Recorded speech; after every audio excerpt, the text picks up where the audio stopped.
Thank you. State your name, please. Jeffrey James Zarillo. And spell your last name. Zarrillo. And your first name? Jeffrey is Jeffrey. Thank you. You're welcome. Very well, Mr. Boyce. Thank you, Your Honor. Good morning, Mr. Zarillo. Good morning, David. Let me begin by asking you to tell the court a little bit about yourself. How old are you? I'm 36 years old. Where did you grow up? I grew up in New Jersey. And how long have you been in California? I've been in California since 1999. Do you have any siblings? I have one brother.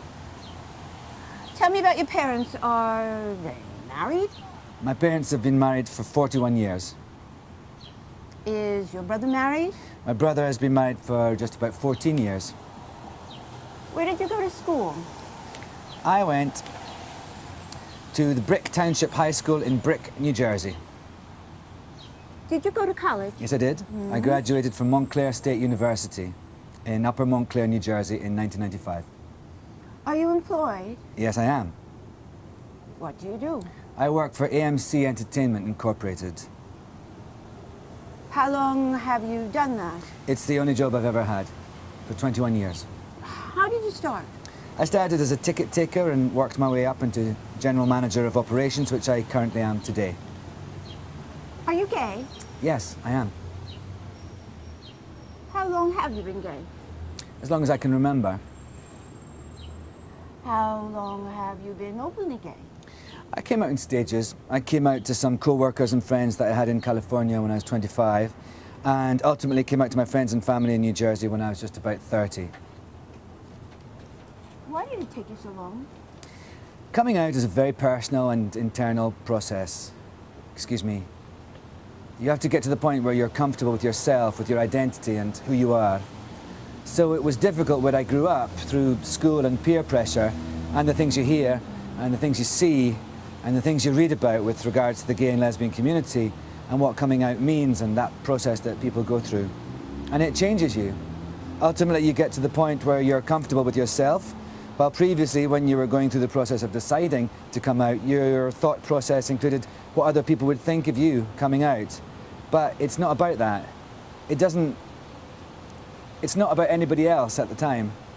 It's about me and how I felt growing up in society with the stereotypes and hate that existed. Tell me a little bit about what you were referring to when you talked about what you read and what you heard and the stereotypes that you were faced with. I think we can all remember times in school, whether it be grammar school, middle school, or high school, or college. And it didn't necessarily have to be about gay issues, but the peer pressure and the things that your friends and your acquaintances in school said, especially when many of my friends at that time when I was going through this internal process identified themselves as straight and were dating women and asking girls to the prom and to school dances. And that was tough for me. I was someone that really wanted to go out for the football team, but I was afraid to be with men in the locker room. What were some of the things that you heard and read about gays and the stereotypes that you mentioned that caused you concern before you came out? Objection, hearsay. I beg your pardon? Hearsay, Your Honor. I think it goes to the mental impressions of the witness' state of mind. Objection overruled. I can remember specific times watching TV. I don't recall the name of the specific after-school special, but it was an after-school special about a child that came out to his parents and was kicked out of his home and told by his parents that they didn't love him and not to come back. And I remember seeing a soap opera called One Life to Live when I was in middle school, and there was Ryan Philippe played a gay kid on the show, and it was a similar situation where he found it so hard to come out in his community and in his home, and he was ultimately kicked out of his home by his father because his father didn't approve of him. Now, today you're in a committed relationship with another gay man, correct? Yes, sir. Tell me a little about that man. He's the love of my life. I love him probably more than I love myself. I would do anything for him. I would put his needs ahead of my own. I would be with him in sickness and in health, for richer, for poorer, death do us part, just like vows. I would do anything for him, and I want nothing more than to marry him. How long have you been in this relationship? March will be 9 years. When you said you wanted nothing more than to marry him, why? The word marriage has a special meaning. It's why we're here today. If it wasn't so important, we wouldn't be here today. I want to be able to share the joy and the happiness that my parents felt, my brother felt, my friends, my co-workers, my neighbours, of having the opportunity to be married. It's the logical next step for us. Do you believe that if you were married, that would change the relationship that you have at all? Absolutely. I think one's capacity to love can absolutely grow. I think one's capacity to be committed to another individual can absolutely expand. And I'm confident that that would happen with us. Do you believe that if you were able to be married, that would affect your relationships with your family and your community? Absolutely. How so? It's that I would be able to partake in family gatherings, gatherings with friends, work functions as a married individual, and to stand alongside my parents and my brother and his wife, to be able to stand there as one family who have all had the opportunity to take advantage of being married, and the pride that one feels with that when that happens. Do you believe that if you were married, that would affect the way other people who don't know you deal with you? Sure. Why?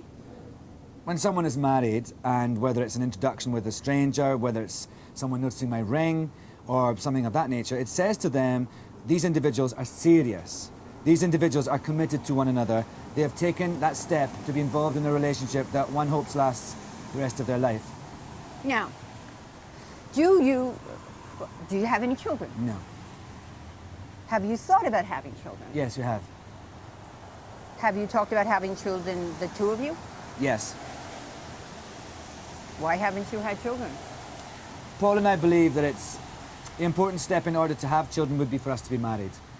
It would make it easier for our children to explain our relationship, for our children to be able to explain our relationship. But also it would afford us additional protections for our child. And knowing that if we were going to enter into that type of family institution, that we want to make sure that we have all of the protections so that nothing could ever eradicate that nuclear family. Now, you're aware that in the state of California, you can register with the state of California as domestic partners, correct? Yes, I am. Have you done so? No, I have not. We have not. Why not? Domestic partnership would relegate me to a level of second-class citizenship, maybe even third-class citizenship, currently, the way things are in California today. And that's not enough.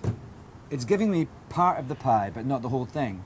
And while it is obviously an opportunity for us to do that, we hold marriage in such high regard that if we were to get married, we would be saying that we are satisfied with domestic partnership as a way to live our lives, but it doesn't give due respect to the relationship that we have had for almost 9 years.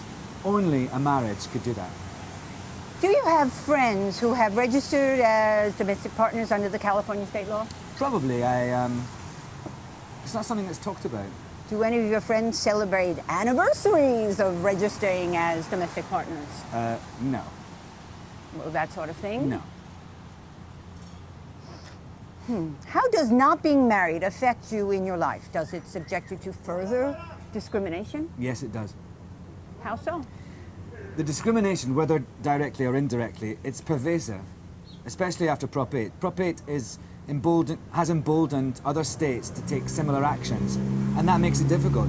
You can't turn on the TV without hearing a news story. You can't log onto the internet without reading a news story about it. Can't open a magazine or read a blog. It's everywhere now.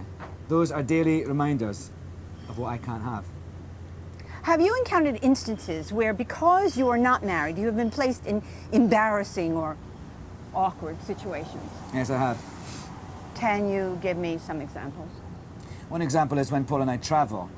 It's always an awkward situation at the front desk at the hotel. There's numerous occasions where the individual working at the desk will look at us with a perplexed look on his face and say, "You ordered a king-size bed, is that really what you want?"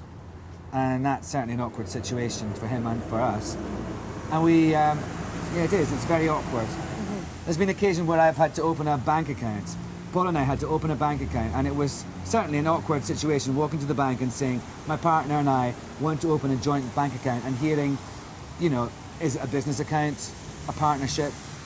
It would just be a lot easier to describe the situation. Might not make it less awkward for those individuals, but it would make it crystallize it more by being able to say, my husband and I are here to check in for our room. My husband and I are here to open a bank account. Are you ever confronted with situations where you're asked to describe your marital status? Yes. What do you do in those situations? Those are very awkward situations because as an individual who's very proud of his relationship and has been in a committed relationship for almost 9 years, I proudly wear my ring on my left hand to signify that. And it's very common when if we're out at a work function or a gathering with friends, someone identifies the ring and says, oh, how long have you been married? Or what does your wife do? Questions of that awkward nature. Leaving me to then have to deliver the news that I'm a gay man and my husband or my domestically partnered friend works in the fitness industry, and that sort of creates additional awkwardness in the conversation. Now, assume that the state of California continues to tell you you can't get married to someone of the same sex. Might that lead you to just desire to get married and marry somebody of the opposite sex? No. Why not? I have no attraction, desire to be with a member of the opposite sex.